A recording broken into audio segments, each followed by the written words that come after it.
क्या करें? अच्छा, निंदा प्रस्ताव भी जैसे कि स्थगन प्रस्ताव होता है, निंदा प्रस्ताव भी, तो निंदा प्रस्ताव एक मिनिस्टर के खिलाफ आ सकता है, सेंश्योर मोशन पूरे मंत्रिपरिषद के खिलाफ आ सकता है। और ये बात है कि निंदा प्रस्ताव लाने के लिए कारण निश्चित होने चाहिए जिसके लिए सरकार उत्तरदायी है।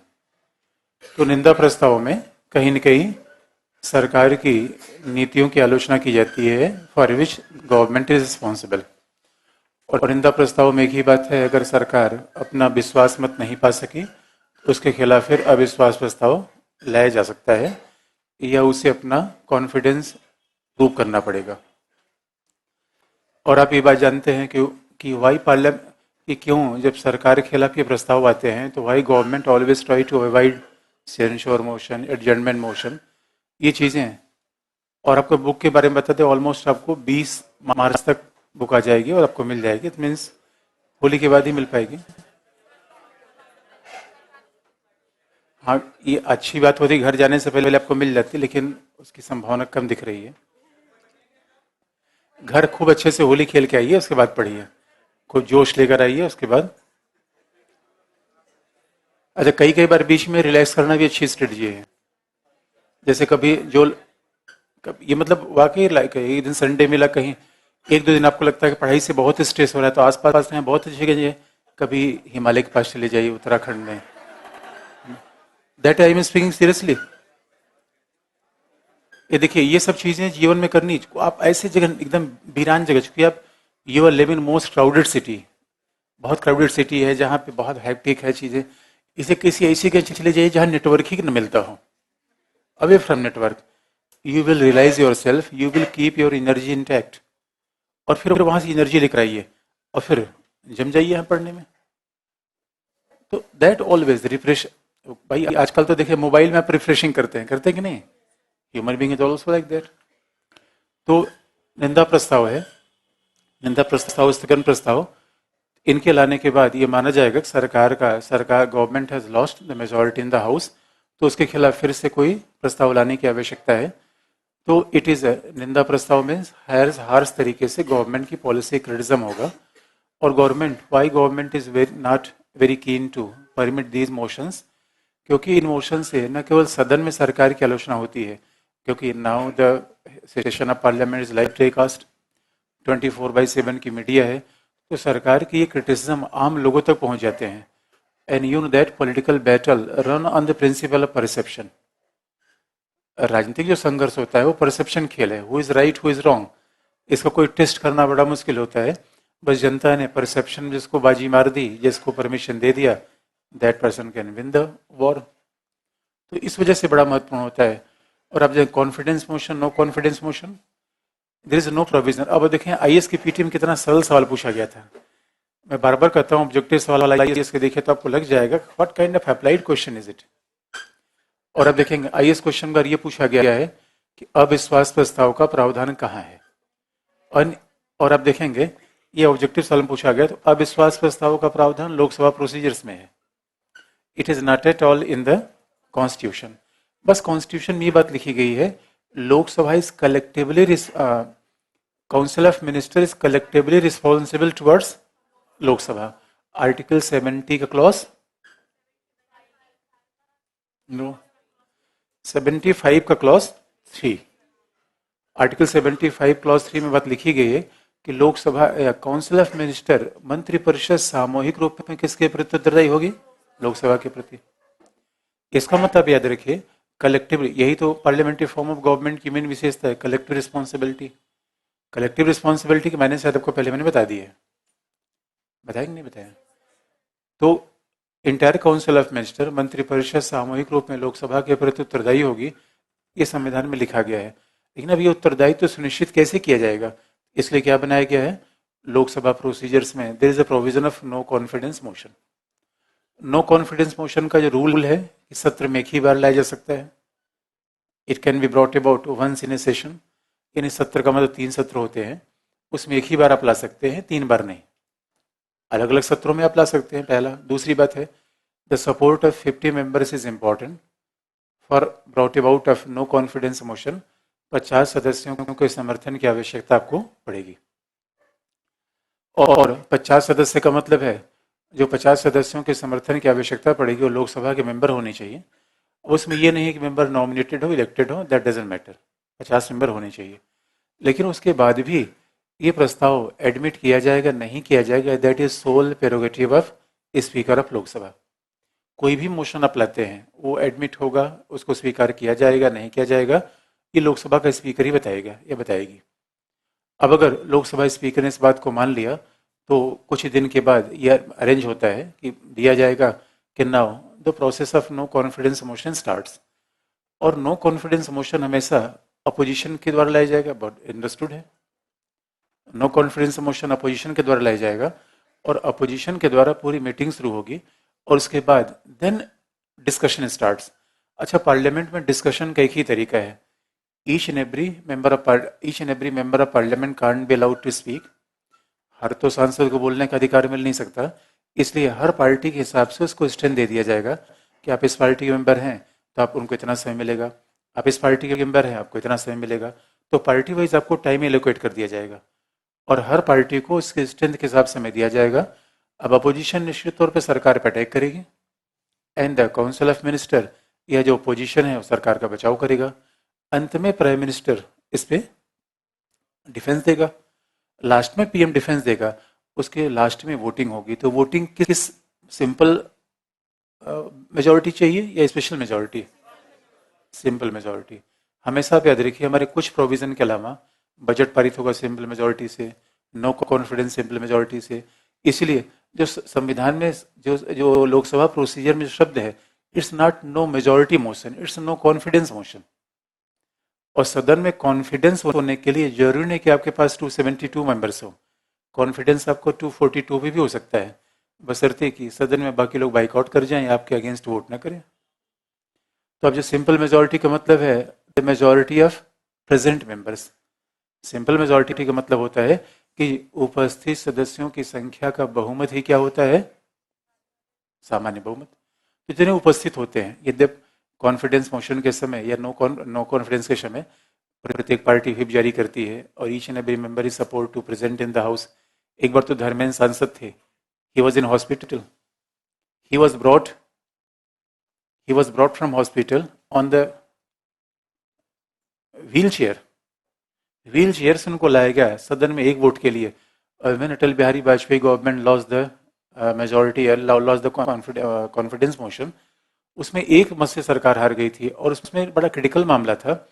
उस समय जैसे अभी आप देखेंगे Yogi Adityanath, he was member of parliament before the appointment of chief minister of UP. Similar position थी, एक व्यक्ति था उड़ीसा का मुख्यमंत्री बन गया, लेकिन he was holding a position of member of Lok Sabha too. तो अगर आप मुख्यमंत्री बन गए तो कायदे से, संविधान ऐसा तो नहीं बताता, 6 महीने का पीरियड आपको देता है, लेकिन कायदे से you are not entitled to vote in Lok Sabha अगर आप राज्य के मुख्यमंत्री हैं तो। लेकिन उन्होंने राज्य के मुख्यमंत्री होने के बावजूद लोकसभा में वोट कर दिया क्योंकि रूल्स मना नहीं करता, morally it was not proper. क्योंकि कोई भी अगर राज्य का मुख्यमंत्री बन गया तो you should not sit in Lok Sabha. ये तो रूल्स कहते हैं 6 महीने तक आपको ऐसा परमिशन हो सकता है। इस वजह से सरकार गिर गई थी। तो ये है नो कॉन्फिडेंस मोशन के बाद। अब आपको याद दिला दे, नो कॉन्फिडेंस मोशन के लिए कोई आधार बताने की आवश्यकता नहीं है, सेंसर मोशन के लिए है। और no censure motion it can be brought against individual minister too and council of minister too. और सेंश्योर मोशन के लिए कोई निश्चित कारण आपको बताना पड़ेगा जिसके लिए गवर्नमेंट इज फेलिंग। जैसे कि अब निश्चित कारण का मतलब है, कोई एग्जाम्पल आपको बता दें, कई बार पीटी में प्रैक्टिकल सवाल आता है, इसलिए पढ़ते समय हमेशा हम प्रैक्टिस पे भी रटने का कोशिश करिए। आईएएस में तो रटना का काम एकदम नहीं करता, बेसिक चीज पढ़िए, इत्मीनान से पढ़िए, हड़बड़ी मत पढ़िए। ये बार कितनी बार बता चुका हूँ, सॉरी अब नहीं बताऊंगा, कई बार निकल ही जाता है। मैं वही बात, टीचर की बड़ी बेकार एक ही बात रिपीट करते हैं, तो कई बात दैट आई रियलाइज। तो अब आप देखेंगे कि क्या कुछ मैं बता रहा था, हाँ, तो निंदा प्रस्तावों में स्पेसिफिक मामला लाएगा, जैसे प्रैक्टिकल, जैसे मैं कहता हूँ रटने की बात है, अमल हमने सेंसर मोशन पढ़ लिया और कहा कि निश्चित प्रस्ताव पे लाई, तो कई बार हमें प्रैक्टिकल एग्जामिनर सवाल पूछ लेगा, जैसे कि मैं आपसे पूछूं, वो नहीं पूछेगा तो कि हमने तुरंत लिया निंदा प्रस्ताव ऐसे ऐसे लाया जा सकता है, अब वो 4 एग्जाम्पल दे देगा किस मुद्दे पर निंदा प्रस्ताव लाया जा सकता है। अब आप बताइए, शराब दुर्घटना से होने वाले मौतें, डेथ ड्यू टू इलीगल और इलीगल हुच। दूसरा दूसरा आप देखेंगे कि रेल दुर्घटना से होने वाली समस्या। तीसरा वेस्ट बंगाल में आने वाला डिस्टरबेंस या तूफान। इसमें तीनों में या रेल दुर्घटना किसके के लिए सरकार के खिलाफ हम सेंसर मोशन ला सकते हैं? क्या?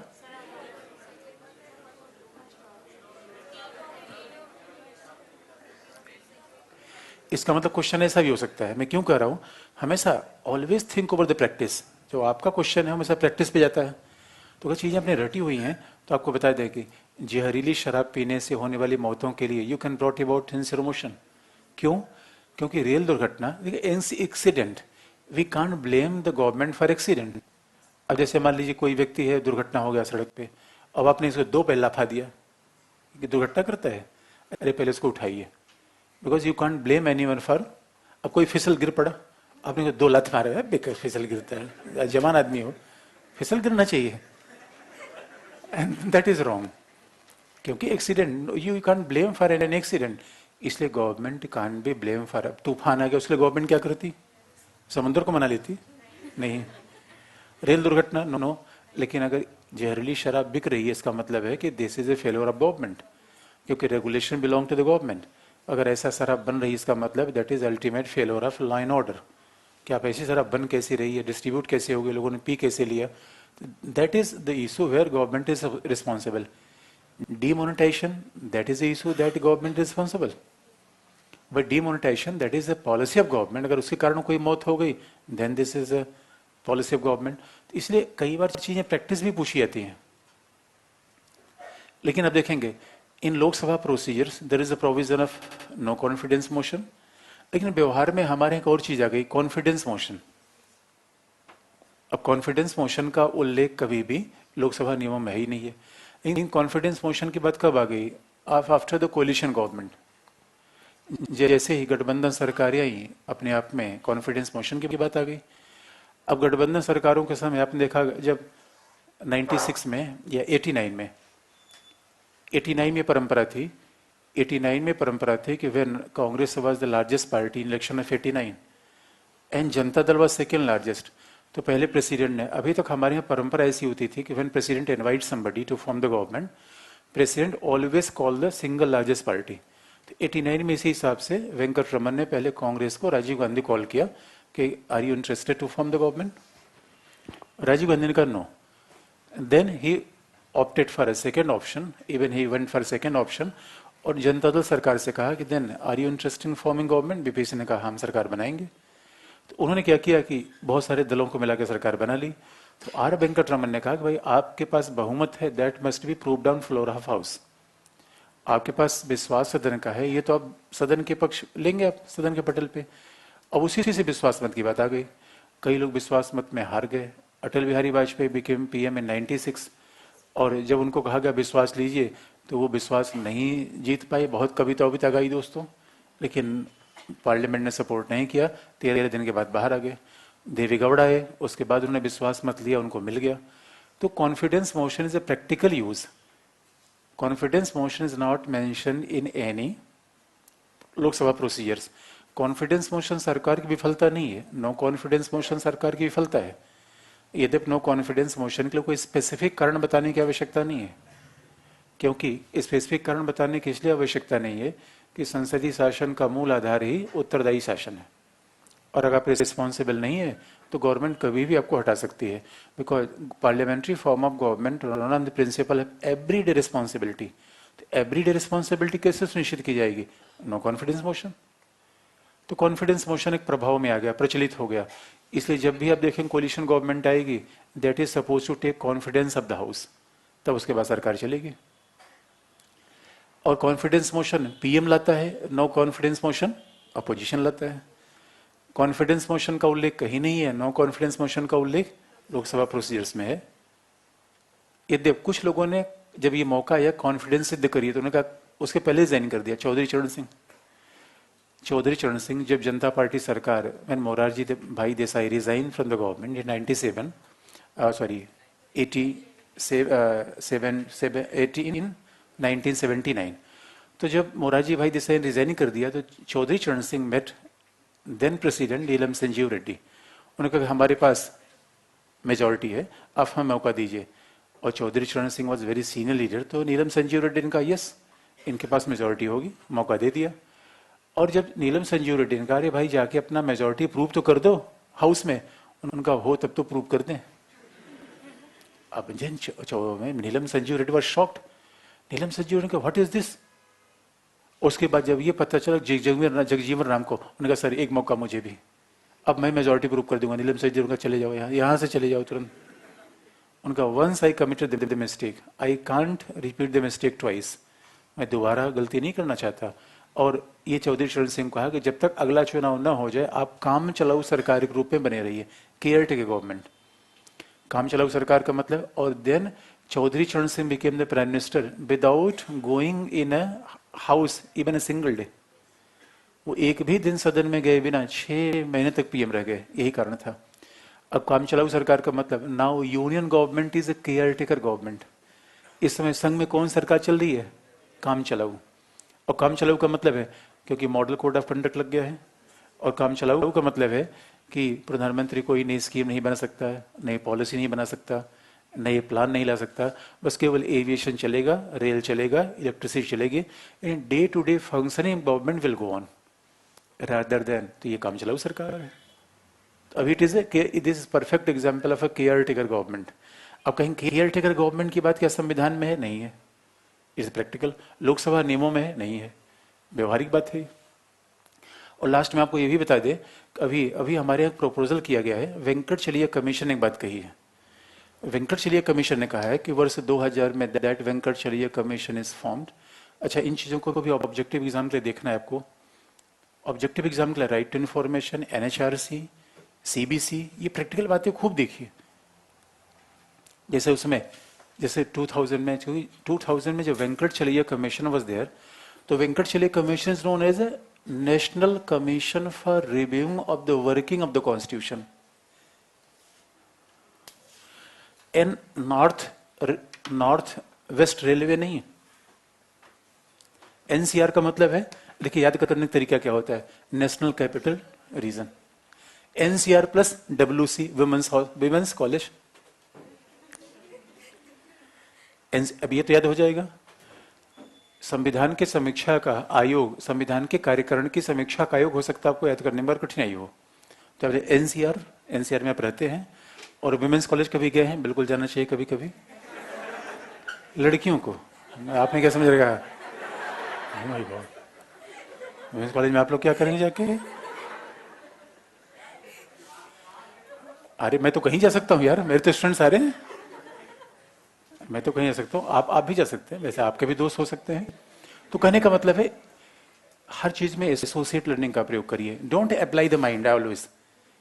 एकदम से इसी का स्मार्ट, यही तो कहते हैं स्मार्ट रीडिंग, एकदम रटे पड़े हुए लाइन का घूमने की तरह घूम बेकार की पढ़ाई यार। You are smart, therefore always apply the smart method over each and everywhere. बहुत जगह तो बहुत स्मार्टनेस दिखाते हैं, यहां भी दिखाना है, जो आप हैं भी दिखाते कि आप तो है यार। तो एनसी ये इसका इट इज ऑल्सो वेंकटचलिया कमीशन, इसमें 10 मेंबर थे। और वेंकटचलिया कमीशन ने बहुत सारे रिकमेंडेशन दिए हैं आफ्टर 50 ईयर्स, क्योंकि 2000 में एक बार डिबेट आई कि why we should not look our constitution thoroughly, क्योंकि जिस समय हमारा संविधान बना था उदारीकरण की परिस्थितियां नहीं थी, समय एकदम अलग आ गया, आज के ज़माने अलग आ गए। तो ये एक डिबेट चलने लगा इन 2000 की कि क्यों न संविधान के लागू होने के 50 साल के बाद हम कुछ टुकड़ों टुकड़ों में संशोधन के बजाय we should overhaul of our entire constitution, हमें अपने पूरे संविधान का क्यों नहीं एक ओवरहॉल करना चाहिए।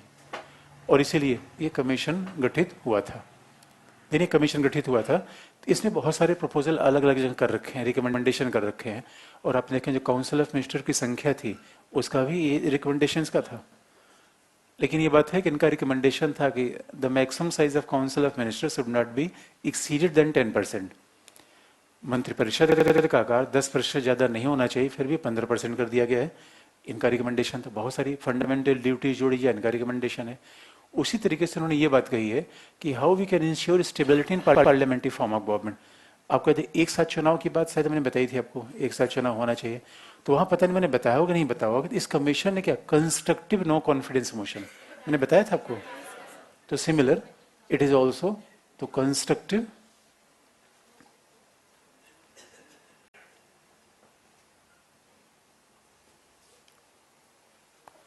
कंस्ट्रक्टिव नो कॉन्फिडेंस मोशन, सकारात्मक अविश्वास का प्रस्ताव।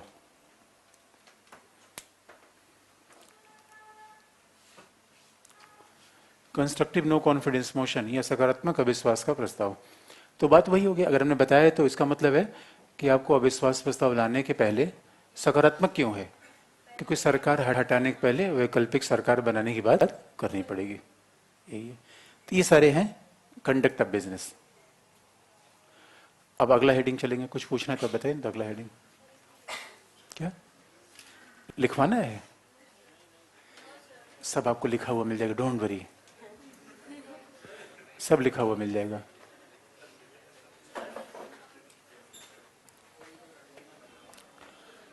आप कहें तो लिखवा दें, बताइए क्या लिखवाना है। कंस्ट्रक्टिव नो कॉन्फिडेंस मोशन का मतलब है वही कंस्ट्रक्टिव, क्योंकि सरकार को हटा, अविश्वास प्रस्ताव सरकार को हटाने के लिए है, वही कंस्ट्रक्टिव।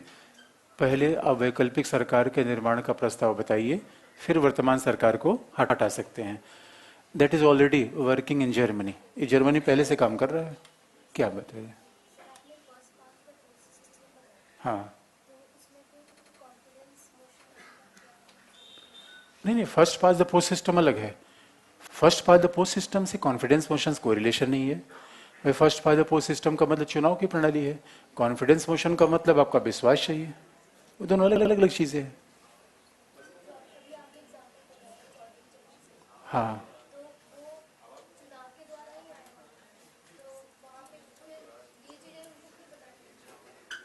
नहीं नहीं नहीं, first pass the post system क्या है, चुनाव का तरीका है, लेकिन चुनाव में मेजोरिटी किसकी पार्लियामेंट में है, इसके लिए कॉन्फिडेंस मोशन है, अलग अलग चीजें हैं। First the pass post system मतलब how you should enter in parliament, आप तो मेंबर ऑफ पार्लियामेंट हो गए। इन सवाल है कि who is having majority member of parliament, सदन में बहुमत किसके पास है, ये कौन डिसाइड करेगा, majority. Confidence motion no confidence, दोनों अलग अलग चीजें हैं।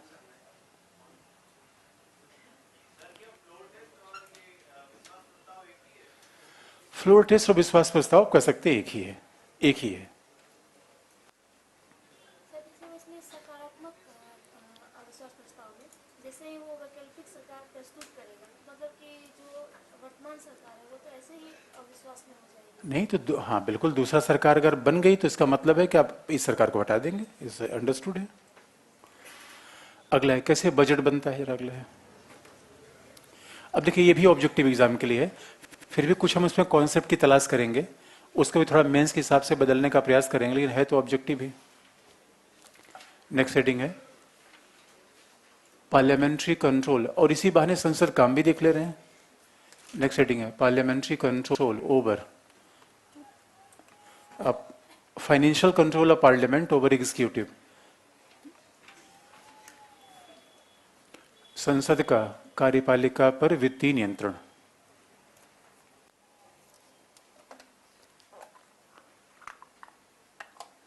संसद का कार्यपालिका पर वित्तीय नियंत्रण।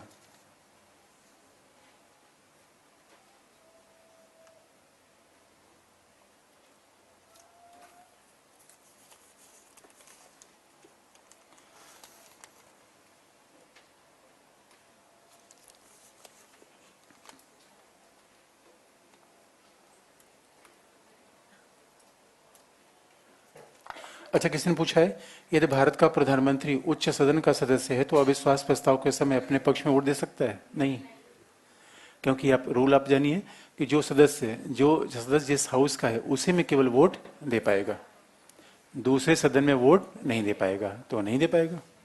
मनमोहन सिंह ने कभी भी, अच्छा अभी आप देखेंगे अविश्वास प्रस्ताव आया था, दिस अविश्वास प्रस्ताव वॉज ए पॉलिटिकली मोटिवेटेड। जैसे 1963 में पहली बार अविश्वास प्रस्ताव नेहरू के खिलाफ आया था 1963 में, जबकि नेहरू का बाकायदा मेजोरिटी थी लोक सदन में। लेकिन क्यों ऐसा आया था, 1962 में इंडो चाइना वार हुआ, 1962 में इंडिया का कांग्रेस की साख गिरने लगी, इसे opposition was looking for an opportunity for defaming the Congress government. तो अपने आप में अविश्वास प्रस्ताव का बड़ा उद्देश्य पॉलिटिकल भी होता है कि किसी बहाने से कहीं से हम सरकार को डिफेम करें। तो अभी जो अविश्वास प्रस्ताव लाया गया तो उसका मूल तो उद्देश्य यही था, सरकार को हम डिफेंसिव करें, क्योंकि पार्लियामेंट एक बड़ा मंच होता है जहां आप बोलेंगे तो पूरे देश में आपकी बात जाती है। अदरवाइज आपको अलग अलग जगह रैली करनी पड़ेगी उसके लिए, तो ये फायदा होता है। किसी ने कहा वैकेंट सीट कॉन्सेप्ट समझ में नहीं आया। देखिए वैकेंट सीट का मतलब है, पहले आप देखिए कोई भी, अगर वैकेंट सीट का मतलब है कोई भी मेंबर ऑफ पार्लियामेंट, लोकसभा का हो राज्यसभा को, विधानसभा में यही बात है, 60 दिन तक 60 डेज तक अगर वो सदन में नहीं है और condition apply without informing the house, speaker को अगर सूचित किए बिना 60 दिन तक लगातार वो हाउस में नहीं है तो उसकी सीट वैकेंट मानी जाएगी। लेकिन मान लीजिए कि उसी 60 दिन के बीच में अगर मान लीजिए हमारा बजट सेशन आ गया तो बजट सेशन 30 दिन का हो गया, तो क्या उस 30 दिन को 60 दिन मिलेंगे? उत्तर है नहीं। 60 दिन का मतलब है केवल ऐसा 60 दिन जहां पे सदन की कार्यवाही न चली हो, यानी सदन की कार्यवाही ऑफ हो, वही 60 दिन लिया जाएगा।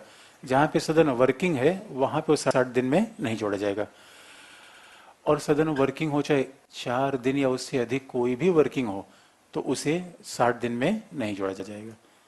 इसका मतलब वैकेंसी का मतलब है कि जो वर्किंग डेज है 60 डेज माइनस वर्किंग डेज, और वर्किंग डेज कितना होगा?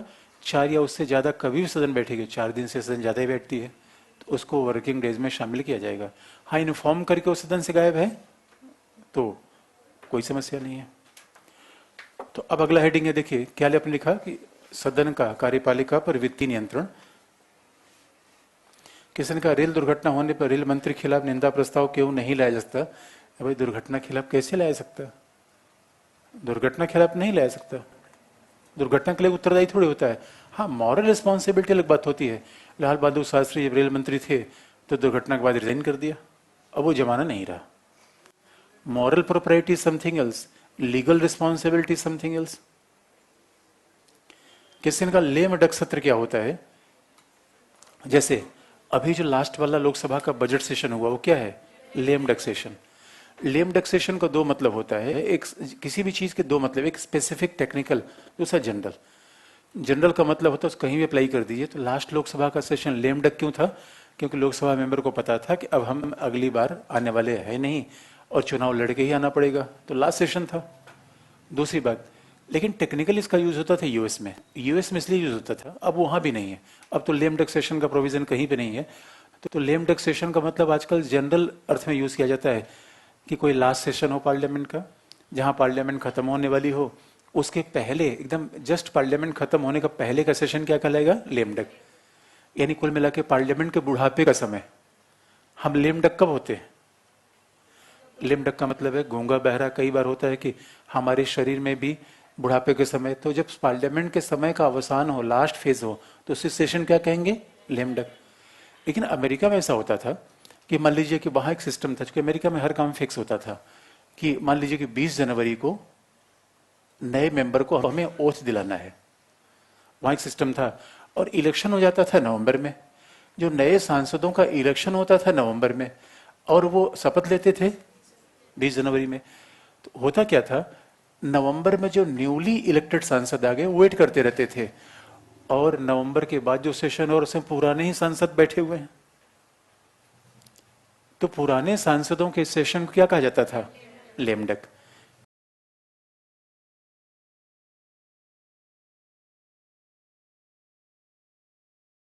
क्योंकि इलेक्शन और ओथ में बहुत बड़ा डिफरेंस होता था अमेरिका में, 2 महीने का।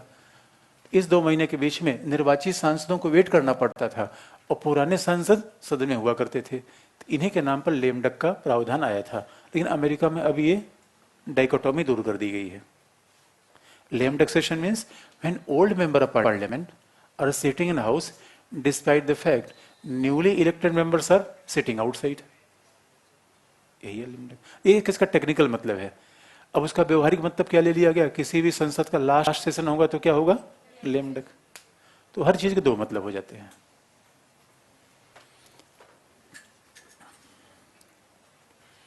जैसे कुछ शब्द आपको बता दें, ये जनरल इलेक्शन है कि मिड टर्म इलेक्शन है? तो मिड टर्म क्या होता है? जो 5 साल के पहले हो जाए, मध्यावधि चुनाव, mid term election, election which take place before the 5 years। दूसरा स्नैप पोल का आपने सुना है? Snap poll, SNAP, snap. अब बहुत स्नैप लेते हैं।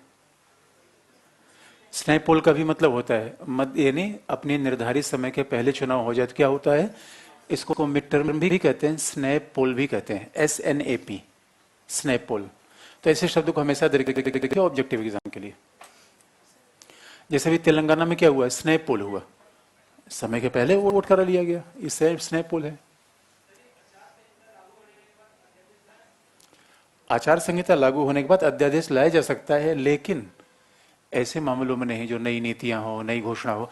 अब मान लीजिए कल के लिए कोई लॉ के बारे में, अब कल के लिए कोई लॉ का मामला ऐसा फंस गया, किसी सरकारी अधिकारी को पेमेंट देने में कोई प्रॉब्लम आ गई, then ordinance you can issue. लेकिन किसी नए विधेयक के लिए नहीं, नई नीतियों के लिए नहीं, जिससे सरकार को फायदा हो, वो नहीं ला सकता। बाकी ऐसा हो जाए कोई सरकार को चलने में कोई प्रॉब्लम आ जाए, फिर तुरंत ऑर्डिनेंस लाया जाएगा। अब मान लीजिए in case some problem occur over the boundary, और हमें हो सकता है कुछ ऐसे डिफेंस में कोई नए बदलाव करने पड़े, then we are compelled to issue an ordinance. तो ऑर्डिनेंस मना नहीं है, सरकमस्टांसेस, कौन प्रकार का अध्यादेश होगा, दैट इज मोर इंपॉर्टेंट। किसी का गुप्त सत्र कौन सा सत्र है? हमारी पार्लियामेंट्री सेशन में प्रावधान है कि कभी भी पार्लियामेंट ऐसा भी कर सकती है कि सत्र में रहे, इन्फॉर्म न करे। क्योंकि जब सत्र, पार्लियामेंट का सत्र शुरू होता है तो देखिए शादी 2 प्रकार की होती है, गुप्त शादी, दूसरे बैंड बाजे के साथ, और कई बार आजकल कोर्ट मैरिज कैसे होती है, गुप्त होती है। तो मैरिज होगी, किसी को पता नहीं चला, और 1 साल बाद लोग बताएंगे। अब ये गुप्त शादी है दोस्तों। ऐसे जबकि पार्लियामेंट सेशन में आती तो पूरा बैंड बाजा, ये सेशन आ रहा है, पूरा पेपर में हाईलाइट, मीडिया हाईलाइट, सब बैठेगी। ऐसा भी प्रोविजन है हमारे यहाँ पार्लियामेंट में कि सेशन आ जाए, nobody is inform about that, किसी को बताया न जाए। हमारे यहाँ लोकसभा प्रोसीजर में ऐसा है। गुप्त का मतलब है बिना मीडिया को, बिना पब्लिक की जानकारी के हाउस चल जाए, ऐसा हुआ नहीं अभी तक, लेकिन है, प्रोविजन है। अब अगला बजट। बजट के माध्यम से फिर पार्लियामेंट के कार्य को पढ़ रहे हैं, यहाँ पे याद रखिए। हमारा मूल काम है पार्लियामेंट के फंक्शनिंग को देखना। जैसे विधि का निर्माण देखा हमने, संविधान का संशोधन बाद में देखेंगे। तो पार्लियामेंट का मूल काम क्या है, लॉ मेकिंग। पार्लियामेंट का मूल काम क्या है, सरकार को अकाउंटेबल रखना। पार्लियामेंट का मूल काम है सरकार को रिस्पॉन्स, यही तो पार्लियामेंट काम है। और पार्लियामेंट काम क्या है, वित्तीय नियंत्रण बनाए रखना, यही पार्लियामेंट के मूल काम है। तो और आप अगर ये सोचते हो कि अब यही तो अगर आप देखेंगे तो कई कई किताबों में कैसे लिखा होता है, लोकसभा और राज्यसभा के समान काम, पॉइंट वाइज लिखा होता है। उस फॉर्म में पूछा नहीं जाएगा, प्रॉब्लम ये है। जिस फॉर्म में वहां किताब में लिखा हुआ है वहां से पूछे कि लोकसभा और राज्यसभा के अलग अलग काम बताओ, लोकसभा राज्यसभा के साझे काम बताओ। अच्छा, इतना पढ़ के आप क्या उसको पॉइंट में बना नहीं सकते, क्या क्या साझे काम होंगे। अभी फिर यहाँ देख लेंगे कि लोकसभा और राज्यसभा में अलग अलग काम क्या है। अच्छा, उसके पहले आपको धन विधेयक और वित्त विधेयक के बीच अंतर मैंने बताया है। वैसे एग्जाम में कभी नहीं पूछा जाएगा,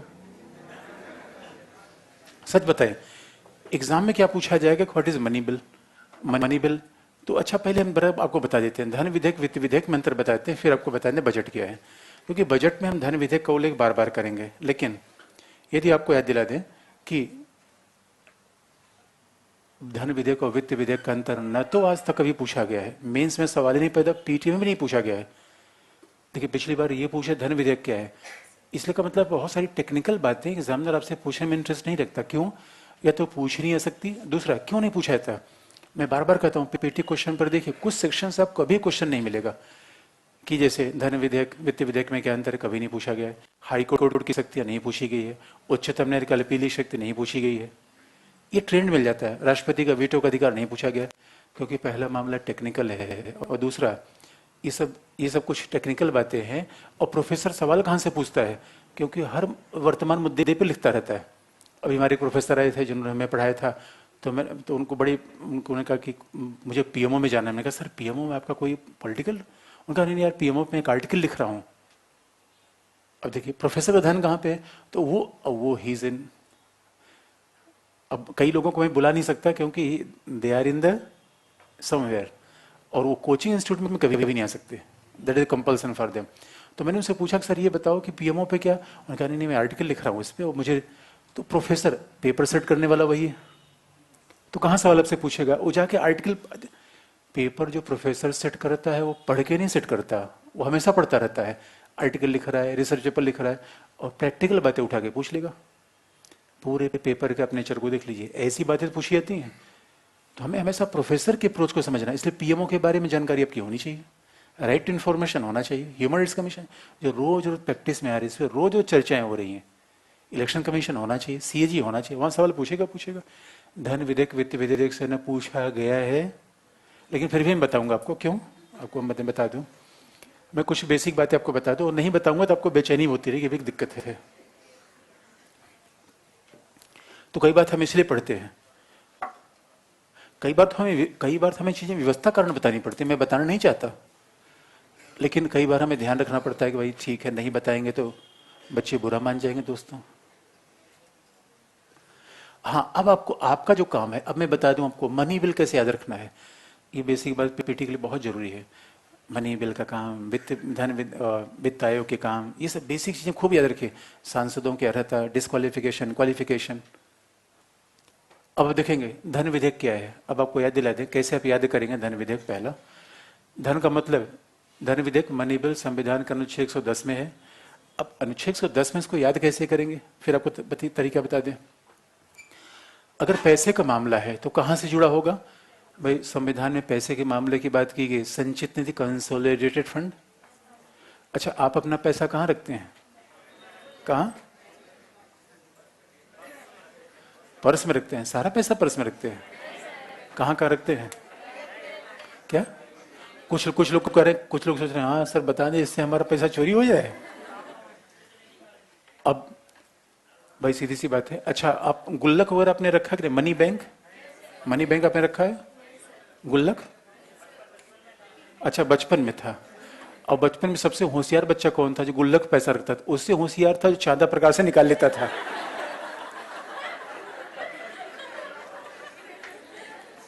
रखने वाले को लगता था यार गुल्लक भर नहीं रहा है, और निकालने वाला आइसक्रीम निकले खा लेता था। और रखने वाला बच्चा इतना संतोषी था, वो रखता था कि मेले पर मैं फोड़ूंगा इसको, और पता चला कि दूसरा कोई रोज ही मेला मना रहा है उससे। तो जैसे आपके गुल्लक कई होते हैं, आप पैसा बैंक में रखते हैं, मनी बैंक में रखते हैं, वैसे भारतीय सरकार के भी गुल्लक है, भारतीय सरकार का पर्स तो है। तो what is the purse of government of India, संचित निधि, कंटिजेंसी फंड, संचित निधि, कंसोलिडेटेड फंड ऑफ इंडिया, दूसरा पब्लिक अकाउंट, लोक लेखा, और तीसरा कंटिजेंसी फंड। ये भारत के 3 गुल्लक हैं। तो धन का मामला होगा, गुल्लक का मामला आएगा ही, पहली बात। कहीं से हमने उधार लिया, ये धन का मामला होगा ही नहीं होगा। टैक्स लगाया, टैक्स हटाया, धन का मामला होगा नहीं होगा। और दूसरा धन का मामला होता है जब हम अनुदान की मांग करते हैं भारत की संचित निधि पर, भारत व्यय, expenditure charge and consolidated fund of India. बस सीधी सी बस की टर्म को आप याद रखिए, अपने आप आपका धन विधेयक याद हो जाएगा। इसका मतलब धन विधेयक का मामला, हर मामले में पैसे की बात आनी चाहिए। तो पैसा हो गया तो टैक्सेशन का, money related to taxation, consolidated fund of India, contingency fund of India, public account, यही बातें तो मनी बिल से संबंधित हैं। These issues are related to the money bill. इस वजह से हमें धन विधेयक के बेसिक बातों को याद रखना, बस इन्हीं टैक्स को याद रखिए और अपने आप मनी बिल याद हो जाए। कैसे, पहला आर्टिकल 110 मनी बिल को डिफाइन कैसे किया गया, पहला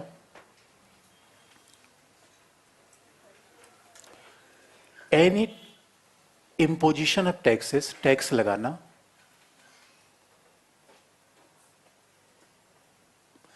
टैक्स आरोपित करना, imposition of taxes, alteration of taxes,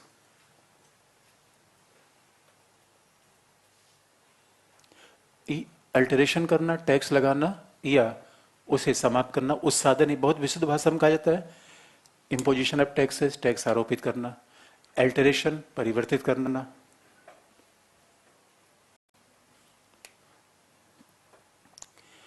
imposition of taxes, alteration of taxes and abolition of taxes, उत्सादन, एबोलिशन का मतलब होता है उत्सादन। और यहां मेन की टर्म पे क्या जाएंगे, टैक्स। बट टैक्स से सारा गवर्नमेंट का पैसा आता है, वित्त का मामला सबसे इंपॉर्टेंट है, वित्त का मामला सबसे इंपॉर्टेंट है। अब दूसरी बात आप देखेंगे, दूसरा क्या होगा, भारत के संचित निधि से व्यय, appropriation from the consolidated fund of India. दूसरा फिर देखिए कंसोलिडेटेड फंड का नाम आ गया, दूसरा होगा एप्रोप्रिएशन, भारत की संचित निधि से व्यय।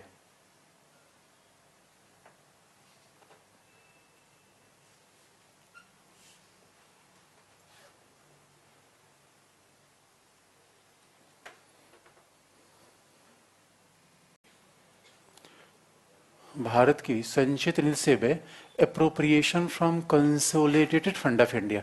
और जो क्या है एप्रोप्रिएशन, इसका मतलब निकालना। एप्रोप्रिएशन का मतलब विनियोग होता है, विशुद्ध भाषा में क्या कहते हैं, विनियोग। भारत की संचित निधि से पैसा निकालने को विशुद्ध भाषा में क्या कहते हैं, विनियोग। तो अब एटीएम से क्या करने जाते हैं, विनियोग करने जाते हैं। अब कोई पूछे क्या करने जा रहे हो, पैसा विनियोग करने जा रहे हैं, विशुद्ध भाषा का प्रयोग करिए। जैसी बार कई बार हम कहते हैं कि आइडिया का रिचार्ज करना, आइडिया का विशुद्ध नाम है प्रत्यय, प्रत्यय का रिचार्ज करने जा रहे हैं, दुकानदार से बोलिए।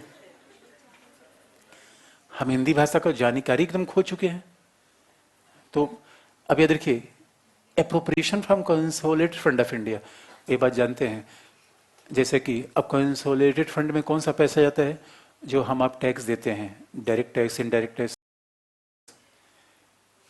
अब जो लोग वर्किंग है वो डायरेक्ट टैक्स देते हैं, जो लोग वर्किंग नहीं है वो इनडायरेक्ट टैक्स देते हैं, टैक्स तो सभी देते हैं। तो जब हम टैक्स देते हैं तो कंसोलिडेटेड फंड का मतलब है जितनी भी टैक्स हमने दिया वो किस बैंक में जाएगा, कंसोलिडेटेड। हमने कहीं विदेशी से उधार लिया तो कहाँ जाएगा, कंसोलिडेटेड।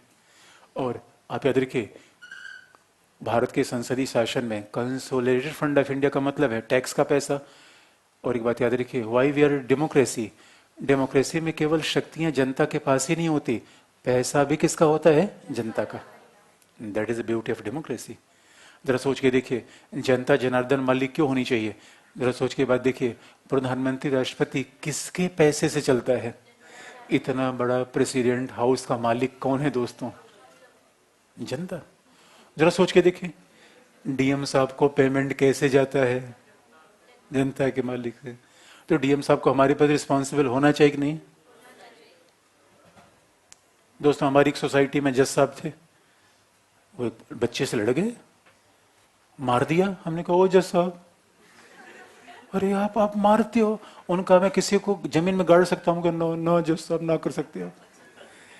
अरे इस देश में किसका रूल ऑफ लॉ का शासन है या जज का शासन है। और दोस्तों सत्ता में रहने वाले यही भूल जाते हैं कि रूल ऑफ लॉ भूल जाते हैं, गाड़ देंगे मार देंगे। हमने कहा क्या काम करते हो यार, तुम ऐसे करते हो, तुम रूल ऑफ लॉ। पुलिस नहीं मार सकती, तुम कैसे मार सकते हो, कमाल की बात है। इसलिए राष्ट्रपति कौन, राष्ट्रपति भवन खर्चा कौन चला रहा है, हम। यकीन नहीं आ रहा है। देश में याद रखिए, इसीलिए डेमोक्रेसी में सिटीजन शुड बी इन्फॉर्म, पूरा शासन सच पूछिए नागरिकों की सेवा के लिए चलना चाहिए। मालिक कौन, we the people. Oh my God, what a new democratic vision of India. और सवाल ये है, बस हमारे मालिक को बस परवाह। एक बात मैं बता, इंडिया में सिटीजन इतने पावरफुल हैं। मैं तो एक ऐसे स्टूडेंट का नाम जानता हूं, मैं गांव का स्टूडेंट था, ऐसा उसने आरटीआई का प्रयोग किया कि डीएम एसपी सब उसके पांव पे गिरने, भैया माफ कर दो यार, तुम कौन आदमी हो। पूरा उसके पिता के पास मैसेज आने लगा, भैया अपने बच्चे को रोको। और सिंपल से कॉलेज में पढ़ने वाला बच्चा था, सांसद से लेके विधायक तक सबको हिला के रख दिया एक व्यक्ति ने। क्या नाम मैं पूछ के बता दूंगा, ही इज फ्रॉम, नाम अगर आप चाहें, really I have seen that point. मगर उस नाम आप कहेंगे मैं बता दूंगा, इलाहाबाद का बच्चा है वो। और बाद में उसके पिता ने इतना समझा, बहुत सारी थ्रीट आने लगा, मैं अपने बच्चे को समझाओ, हम ऐसा कर देंगे वैसा कर देंगे। इतना पावर आपको है दोस्तों, it is really democratic country. बस एक बार हिम्मत तो करिए, करेज तो करिए। यहाँ पे लोग चलता है चलता है चलता है, क्या क्या किया। अब ये क्लास अभी है नहीं, उसे बताता नहीं क्या किया। मैं एक एग्जाम्पल आपको बता रहा हूँ, इसे हु इज द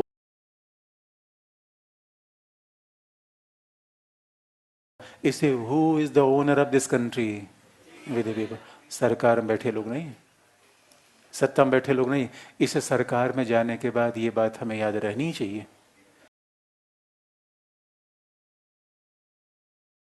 कि we are there to serve the people. चाहे वो जज हो, चाहे प्रधानमंत्री हो, चाहे कोई भी हो। अरे हम जनता के पैसे सोचे यार, ये तो मॉरलिटी बनती है। जिसके पेमेंट्स उसके प्रति हम रिस्पॉन्सिबल नहीं है। This is immoral too, this is immoral too. तीसरा,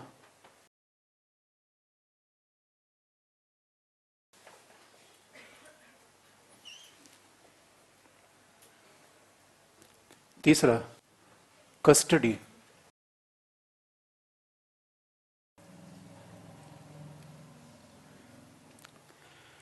custody of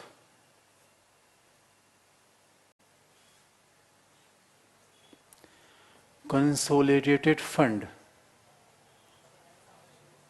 and contingency fund। Custody का मतलब क्या है? उसको रक्षित करना, अभिरक्षा। बहुत हिंदू विशुद्ध भाषा में क्या कहता है? भारत की संचित निधि। फिर देखिए निधि आ गई, कीवर्ड को याद रखना है। पहले क्या आया?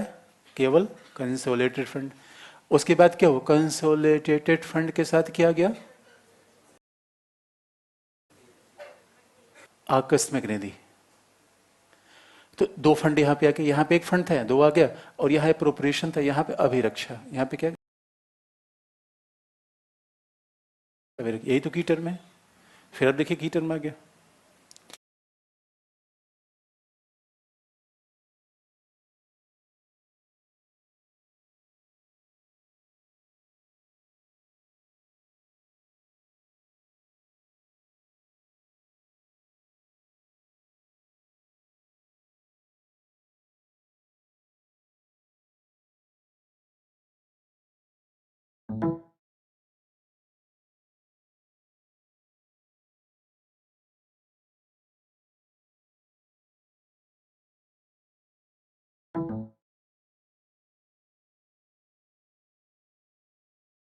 की टर्म है। फिर अब देखिए की टर्म आ गया। बस फर्क ये है, कंसोलिडेटेड फंड से हम एक भी पैसा नहीं खर्च कर सकते जब तक संसद की अनुमति नहीं हो। लेकिन कंटिजेंसी फंड राष्ट्रपति के अधीन होती है, और कंटिजेंसी फंड में बाकायदा पैसा पार्लियामेंट्री एक्ट के द्वारा, जैसे now parliamentary for parliamentary act, contingency fund में 500 करोड़ रुपए रखे रहेंगे। और contingency fund is only for the emergent condition. Contingency fund में 500 करोड़ रुपए रखे रहेंगे, और contingency fund is only for the emergent condition. कहीं तूफान आ गया, कहीं बाढ़ आ गया, तो कंटिजेंसी फंड से पैसा निकाला जाएगा। अभी आपने देखा होगा कि, और स्टेट का कंटिजेंसी फंड अलग होता है, संघ का अलग होता है। फंड संघ और राज्य के अलग अलग होते हैं। अभी आपने देखा होगा उड़ीसा गवर्नमेंट ने, लेटेस्ट बात थी, नवीन पटनायक ने कंटिजेंसी फंड से पैसा निकाल के किसानों को बांट दिया। इस पे बड़ा बवाल उठा था, और कुछ लोगों ने कहा वो how the contingency fund can be spend in that manner. Contingency fund का प्रयोग ऐसे कामों के लिए कैसे हो सकता है? ये तो कंटिजेंसी नहीं थी। इसे कुछ आपकी कंटिजेंसी का मतलब है आपके अकाउंट में कुछ 10-20 हज़ार रुपए रहना ही चाहिए कि हमारे कोई इमरजेंट कंडीशन आ गई। ये नहीं कि पूरा अकाउंट खाली हुआ है। कंटिजेंसी फंड हमेशा रखिए, गुल्लक ही सही। चौथा,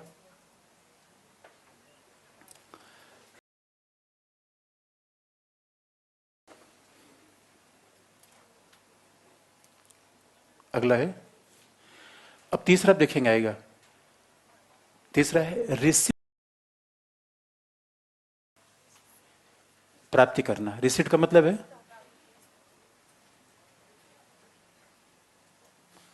रिसिप्ट ऑफ,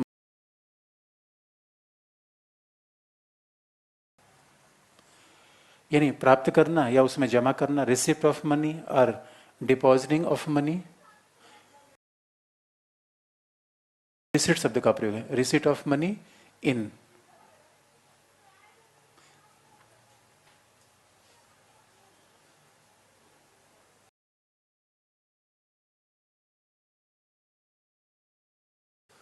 कंसोलिडेटेड फंड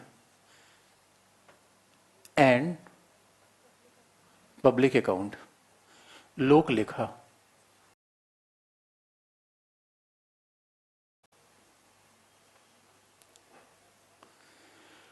पैसे की प्राप्ति और पैसे को जमा करना, पैसे की deposit of money, receipt of money,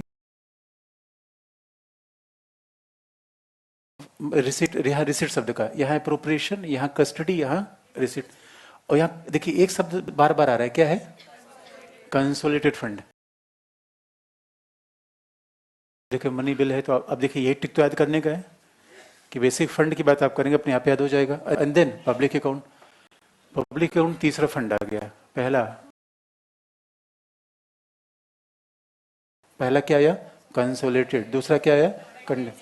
public account का सीधा सा मतलब है पैसा जो सीधा किसका है? जनता का। जैसे आप करवा रखा है, जो जीवन के बाद भी वो पहले भी चलता रहता है, या जो लोग वर्किंग होंगे उनका कुछ गवर्नमेंट पैसा काटती होगी।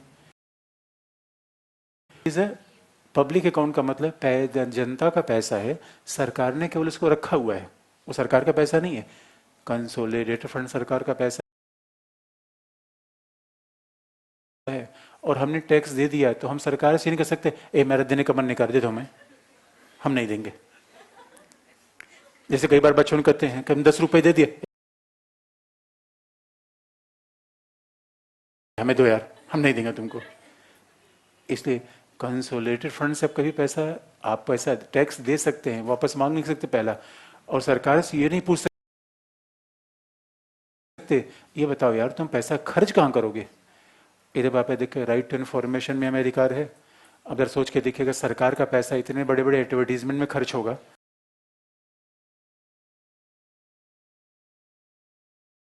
भाई सरकार का गरीब देश का पैसा है, इलेक्शन में खर्च हो रहा है, एडवर्टीजमेंट में खर्च हो रहा है, वो लोगों के कल्याण पे खर्च होना चाहिए।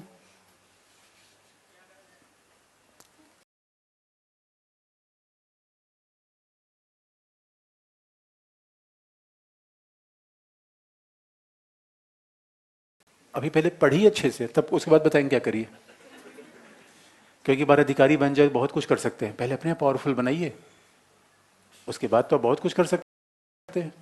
पब्लिक अकाउंट का मतलब है हमारा ही पैसा है, इसे government work like a banker. जैसे बैंक में हमारा पैसा होता है, बैंक में हमारा पैसा होता है, हम चाहे जब चाहे तब ले लें। उनका मतलब हमने सरकार को पैसा दिया है, लेकिन I can withdraw the money from government. और इसीलिए पब्लिक अकाउंट पे राष्ट्रपति का नियंत्रण होता है, पार्लियामेंट का नहीं। केवल एक अकाउंट पे पार्लियामेंट का नियंत्रण होता है, वो क्या होता है? Consolidated fund of India. अब चूंकि आप देखें उड़ीसा का मामला भी विवाद कंटिजेंसी फंड में उड़ीसा का मामला आ गया था, इसे हो सकता है कि ज्यादा इस बात में इंटरेस्टेड हो। पचमा,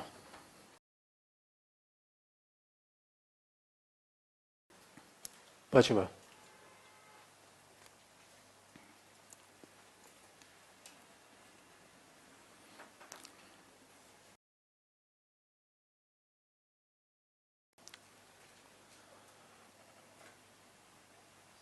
पचमा है किसी भी खर्च को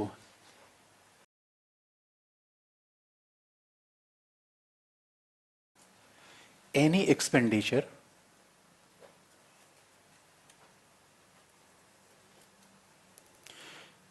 किसी भी खर्च को भारत की संचित निधि पर भारित घोषित करना। Any expenditure which is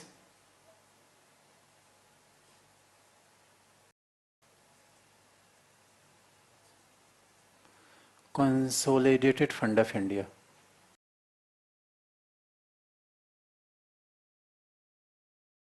consolidated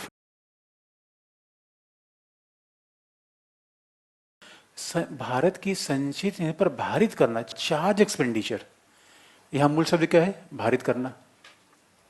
अब सवाल है